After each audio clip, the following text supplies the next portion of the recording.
मथुरा का नया चैप्टर खोल रहे हैं जिसमें आपको बताएंगे कि कैसे ज्ञान वापी से पहले अगर ये सबूत कोर्ट के सामने रखे गए और जो बातें कही जा रही हैं तो मथुरा में मंदिर बन जाएगा ज्ञान वापी से पहले। इसकी एक वजह यह भी है कि मथुरा के केस में कोर्ट से यह क्लियर हो चुका है कि 1991 का जिस वर्शिप एक्ट का हवाला दिया जाता है, जिसको प्रोटेक्शन शील्ड के तौर पर इस्तेमाल किया जाता है, वो मथुरा के केस पर लागू नहीं होता। तो पहले तो वो अड़ंगा पहले ही हट चुका है, लेकिन वो सबूत क्या है जो ज्ञान वापी से पहले मथुरा में मंदिर बनवाएंगे।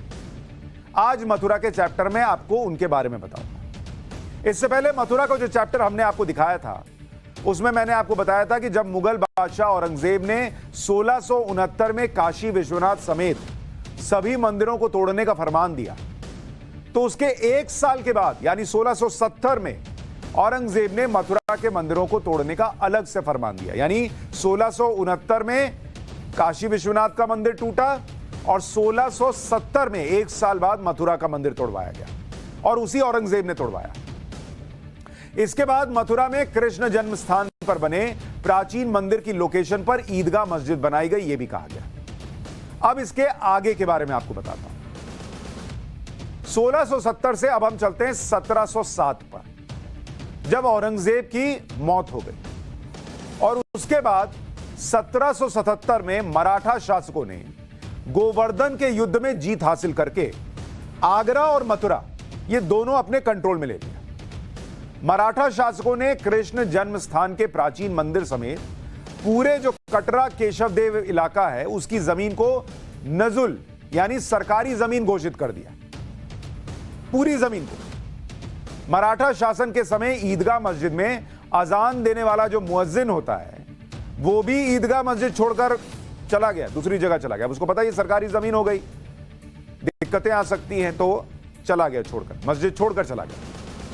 सन 1803 में अंग्रेजों की ईस्ट इंडिया कंपनी ने लॉर्ड लेक के नेतृत्व में मराठा शासक दौलत राव सिंधिया को हरा दिया और मथुरा का शासक कौन बन गए? अंग्रेज बन गए। और ये कब की बात बता रहा हूं? 1803 की बात बता रहा हूं। यानी 1777 में मराठा और उसके बाद 1803 में अंग्रेजों के पास मथुरा चला गया।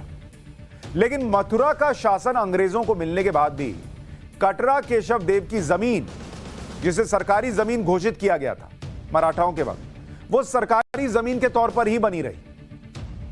मथुरा को जीतने के 12 साल बाद अंग्रेजों ने कटरा केशव देव की जमीन की नीलामी करी। यानी 1803 में जीता और उसके बाद 1815 में जमीन की नीलामी अंग्रेजों ने की। 1815 में कटरा केशव देव की 13.37 एकड़ जमीन बनारस के राजा पटनीमल ने नीलामी में खरीदी। यह वही जमीन है जिसको लेकर अभी केस चल रहा है। तो वो 1815 में राजा पटनीमल ने जमीन को खरीदा था, यह डॉक्यूमेंटेड है। राजा पटनीमल के कटरा केशव देव की पूरी जमीन खरीदने के रेवेन्यू और म्युनिसिपल रिकॉर्ड मौजूद हैं। 1875 से 1877 यानी इस 2 साल के बीच पटनीमल के वंशजों को जमीन पर कोर्ट से 6 से ज्यादा डिक्री जारी की गई, मतलब 6 से ज्यादा डॉक्यूमेंट्स जारी किए गए, आदेश जारी किए गए। तो सब सबूत है, क्योंकि 91 का एक्ट यहां लगना नहीं। जमीन किसकी है, मालिकाना हक किसका है, और जिसका जो मालिक है वही तो बोलेगा ना कि हाँ ठीक है, ईदगाह मस्जिद जो है वो आप अपने हिस्से की जमीन रख लीजिए, या आप जिधर है उधर की जमीन रख लीजिए। तो जिनकी जमीन है वो कह रहे हैं कि जिसने ये डील कर ली उसका तो हक ही नहीं था। जमीन पे बात होनी है, जमीन के रिकॉर्ड आपको बता रहा हूं। राजा पटनीमल के वंशजों को मथुरा की जमीन पर बसने वाले किराएदारों से किराया भी मिलता था, और यह सबूत होता है। किराएदार ने किराया दिया, यह आपको मालिक होने का सबूत होता है। अंग्रेजों के जमाने में ही मुस्लिम पक्ष कटरा केशव देव की जमीन की बिक्री के खिलाफ कोर्ट चला गया था। अब आप सुनिए, पहले भी जब कोर्ट में ये लोग गए तो क्या हो चुका है और वो कितनी बड़ी गवाही है, सबूत है इस मथुरा के मामले में। ये डिटेल आपको कहीं और नहीं मिलेगी, सब आज के केस की बात कर रहे हैं। सुनिए 1832 के केस में क्या हुआ था।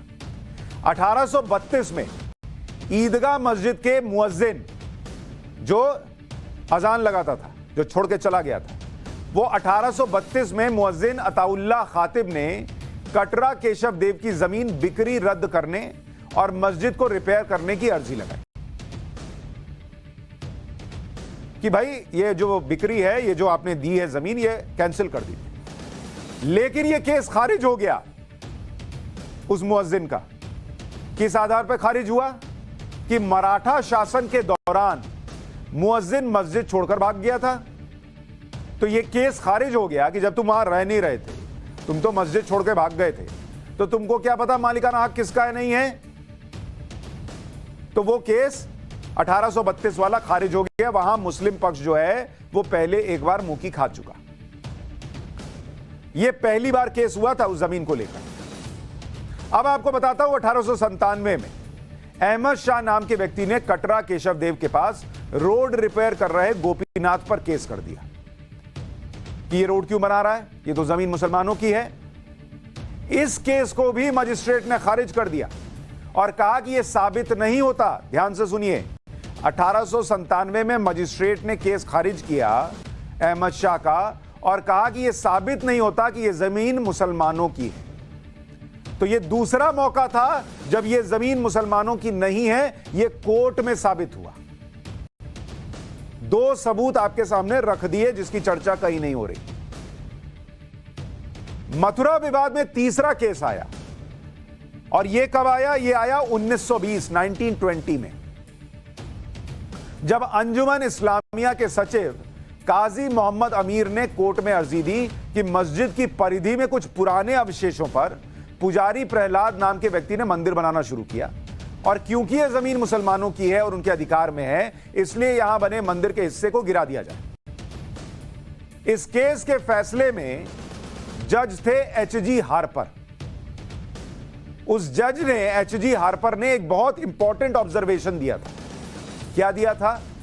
जज ने उस वक्त कहा कि मथुरा पर आर्कियोलॉजिस्ट एफ.एस. ग्राउस की किताब और दूसरे फैसलों में दोनों पक्षों द्वारा दिए गए संदर्भों से स्पष्ट है कि जिसे कटरा केशव देव कहा जाता है, उस जगह पर एक समय पर भगवान कृष्ण को समर्पित एक भव्य और अहम हिंदू मंदिर था। यह जज एच.जी. हार्पर अपने केस में ऑब्जर्वेशन के दौरान कह रहे हैं। और यह केस कब का आपको बता रहा हूं? यह आपको बता रहा हूं 1920 का केस बता रहा हूं। जज ऑब्जर्वेशन में कह रहे हैं कि वहां पर आर्कियोलॉजिस्ट की किताब में लिखा हुआ है, उसके आधार पर, और जो पिछले केसेस हैं और उस किताब के बारे में आपको अभी आगे बताऊंगा, कि वहां भगवान कृष्ण को समर्पित एक भव्य और अहम हिंदू मंदिर था। औरंगजेब ने इस मंदिर को तोड़ा और यहां पर बहुत बड़ी मस्जिद बनवा दी। यह जज ने कहा है। यह मस्जिद आज भी खड़ी है और मुसलमान यहां ईद की नमाज के लिए इस्तेमाल करते हैं। यह मस्जिद मंदिर के नींव के हिस्सों पर खड़ी है जो कि आज भी साफ दिखता है। मस्जिद के चारों तरफ अचानक ढलान है। अब आपको कुछ तस्वीरें दिखाता हूं जिस मस्जिद का जिक्र हो रहा है कि वो मंदिर के नींव पर खड़ी है और उसके चारों तरफ ढलान है। ये 1949 की तस्वीर आपको दिखा रहा हूं। और अगर आप देखेंगे इस तस्वीर को, अगर आप देखेंगे, आपको यहां दिखेगा, देखिए, ये यहां आपको मस्जिद दिख रही है, ये मस्जिद दिख रही है। ये जो नीचे का हिस्सा कहा जा रहा है, ये कहा जा रहा है कि ये मंदिर का बेस है। अचानक से आपको यहां ढलान दिख रही है। जो जज ने अपने फैसले में कहा था कि ये मस्जिद जो है उसके आसपास ढलान है और ये मंदिर के बेस पर बनी हुई है और इसे औरंगजेब ने तोड़कर कृष्ण मंदिर वहां मस्जिद बनाई थी। वो जो बातें कही गई वो यहां साफ उस ईदगाह मस्जिद में नजर आ रही है। और यहां अगर आप देखेंगे कटरा केशव देव का बोर्ड भी लगा हुआ है, तो वो भी चीज है। तो तस्वीर 1949 की ये तस्वीर है, ये भी बहुत कुछ कहती है। जब एच.जी. हार्पर ने अपने ऑब्जर्वेशन में जिक्र किया था कि मथुरा में मंदिर की नींव पर मस्जिद खड़ी है, वो तस्वीर आपको दिखा रहा हूं। ये तस्वीर, इसमें मंदिर की नींव पर खड़ी मस्जिद के चारों तरफ ढलान सब दिख रहा है। लेफ्ट साइड में बोर्ड दिखता है जिस पर केशव देव राय लिखा है। 1949 की तस्वीर है। मस्जिद को शाही ईदगाह मस्जिद कहा जाता है। इसी मस्जिद 1920 के इस केस में ब्रिटिश जज ने यह निष्कर्ष निकाला था कि जिस जमीन पर मस्जिद बनी है वो कम से कम 100 साल पहले राजा पट्टिमल और उनके परिवार के नाम पर थी। इसलिए कोई अन्य पक्ष इस जमीन के मालिकाना हक पर दावा कर ही नहीं सकता। मुस्लिम पक्ष के दावे को खारिज करते हुए कोर्ट ने यह भी कहा था कि मस्जिद की परिधि में कोई नया मंदिर बनाने की कोशिश नहीं हुई। विवादित जमीन पर सालों से मंदिर था, इसलिए जो मंदिर बनाया जा रहा है कि वो मस्जिद की जमीन पर नहीं बनाया जा रहा, इसलिए केस खारिज किया जाता है। तो ये तीसरा केस था 1920 में जो मुस्लिम पक्ष हार गया। तीन केस हारे और तीनों में एक ही बात कि यहां मंदिर था, यह मस्जिद मंदिर तोड़कर बनी और यह जमीन किसकी है, मालिकाना हक मस्जिद के पास नहीं है, केशव देव राय के पास है। 3 केस आपको बता दिए, सबूत हैं ये सबूत। अब आपको बताता हूं कि वहां कैसा मंदिर था, फिर कुछ और सबूतों पर आऊंगा, क्योंकि मंदिर की बात तो हो रही है। मथुरा में प्राचीन केशव मंदिर को सबसे पहले 11वीं सदी में मुस्लिम आक्रांता महमूद गजनवी ने तोड़ा। फिर 12वीं सदी में मोहम्मद गौरी के सेनापति कुतुबुद्दीन ऐबक ने तोड़ा। फिर 14वीं सदी में सुल्तान फिरोज शाह तुगलक ने तोड़ा। फिर 15वीं सदी में सुल्तान सिकंदर लोदी ने तोड़ा। बार बार इन हमलों के बाद भी 16वीं सदी तक केशव मंदिर को पूजा करने वाली स्थिति में स्थापित किया गया। मुगल बादशाह अकबर के शासनकाल के दौरान सन 1580 में एक पुर्तगाली यात्री फादर एंटोनियो मोन्सेरेट वो मथुरा आए। उन्होंने क्या कहा प्राचीन केशव मंदिर के बारे में, उन्होंने क्या लिखा, ये गवाहियां हैं, सुनिए। उस आदमी ने लिखा, पुर्तगाली यात्री ने, कि मथुरा में कई मंदिरों के बीच सिर्फ एक हिंदू मंदिर बचा है, बाकी मंदिरों को मुसलमानों ने पूरी तरह से ध्वस्त कर दिया। यमुना के किनारे बने इस मंदिर में पूरे भारत से भारी भीड़ आती है। वो लिख रहा है कि बाकी मंदिर तो तोड़ दिए गए, एक बचा हुआ है। इस मंदिर में प्रवेश के लिए भक्तों को यमुना के किनारे सिर और दाढ़ी मुंडवानी होती है और यमुना में कई बार डुबकी लगानी होती है। पुर्तगाली टूरिस्ट है, उसको हिंदू रीति रिवाज नहीं पता, तो वो बता रहा है जो देख रहा है। यमुना के किनारे करीब 300 नाई बैठते थे जो बड़ी संख्या में आए भक्तों का सिर मुंडवाने में लगे रहते थे। तो यह व्यक्ति भी उस जमाने में लिख कर जा रहा है कि वहां मंदिर था। अब एक और गवाही सुनिए।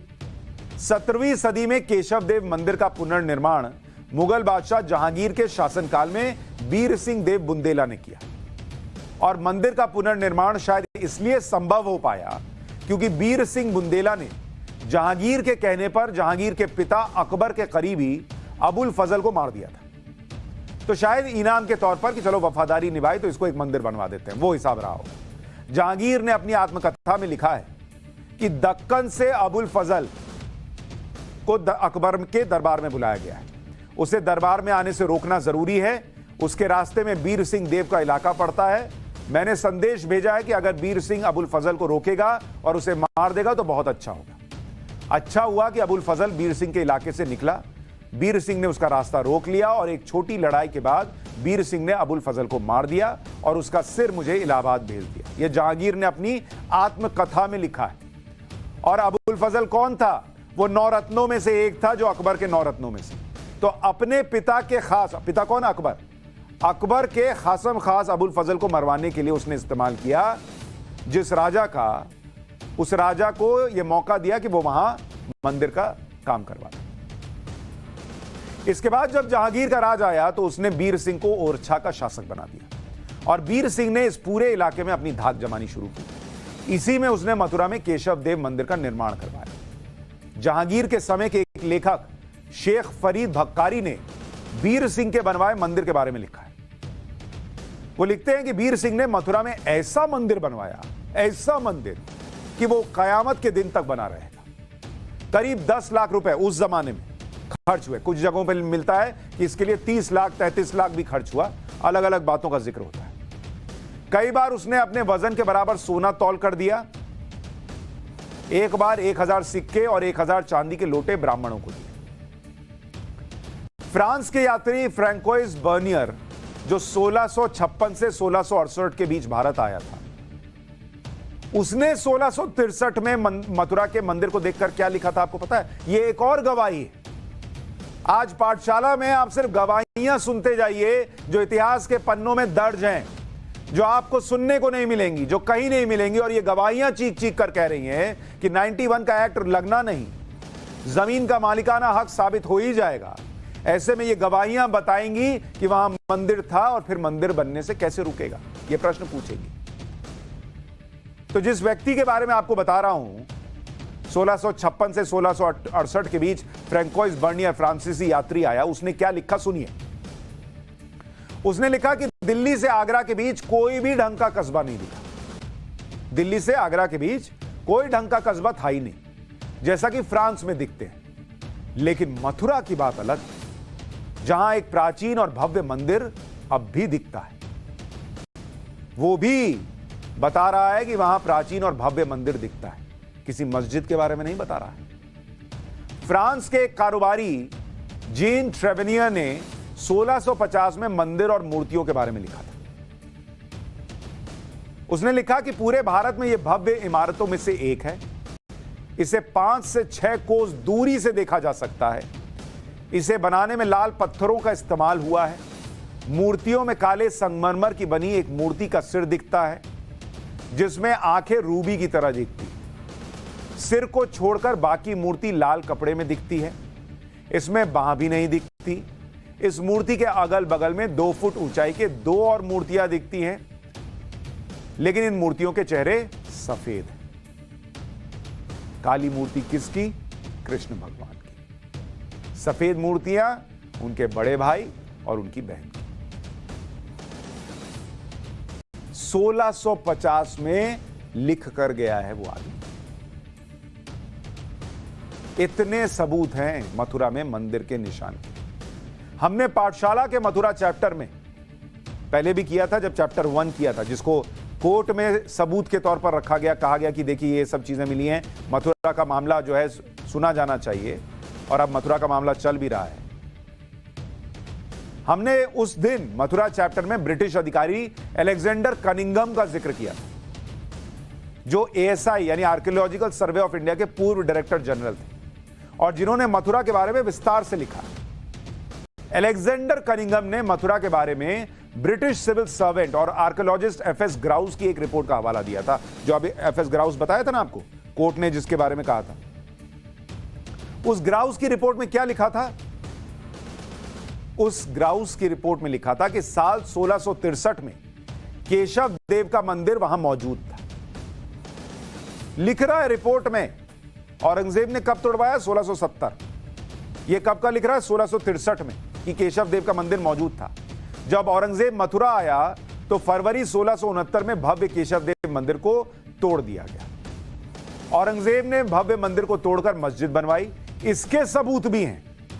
मस्जिद के अलग अलग चबूतरों पर हिंदू धर्म से जुड़ी कलाकृतियां थीं। ये ठीक वैसी थीं जैसी मुख्य केशव देव मंदिर में थी। मुख्य मंदिर के अलग अलग पत्थरों को तोड़कर मस्जिद में फिट किया गया। मस्जिद के अंदर वो पत्थर मौजूद हैं जिन पर देवनागरी में लिखी पंक्तियां थीं, जो पत्थरों के काटने से आधी अधूरी बची थी। ये वो लिख के गया है, एफएस ग्राउस की रिपोर्ट में है ये, कि मंदिर के हिस्से तोड़कर मस्जिद में लगाए गए, और चूंकि आधे अधूरे तोड़कर लगाए गए तो वो आधी अधूरी लाइनें लिखी हुई मिलती हैं, कलाकृतियां मिलती हैं, वैसे ही जैसे ज्ञानवापी मस्जिद के अंदर मिलने का दावा। एक पत्थर पर संवत शब्द का स गायब है, मतलब सन जो लिखा रहता है वो गायब है, वत है। दूसरे पत्थर पर केशव राय लिखा है। तीसरे पत्थर पर संवत 1720 लिखा था।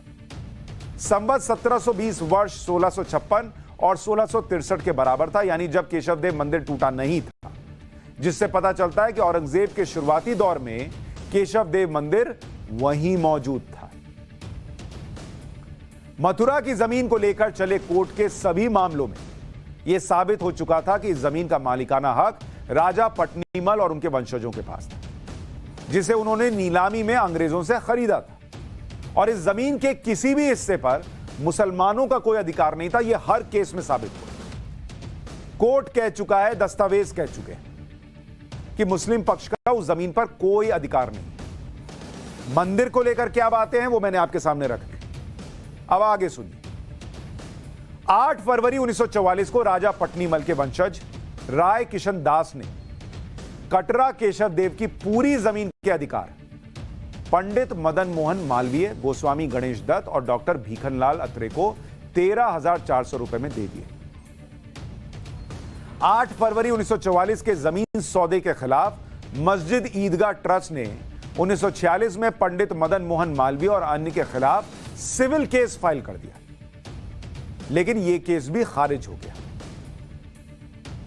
जब ईदगाह ट्रस्ट का केस खारिज हुआ, उसके बाद क्या हुआ अब आपको यह बताता हूं।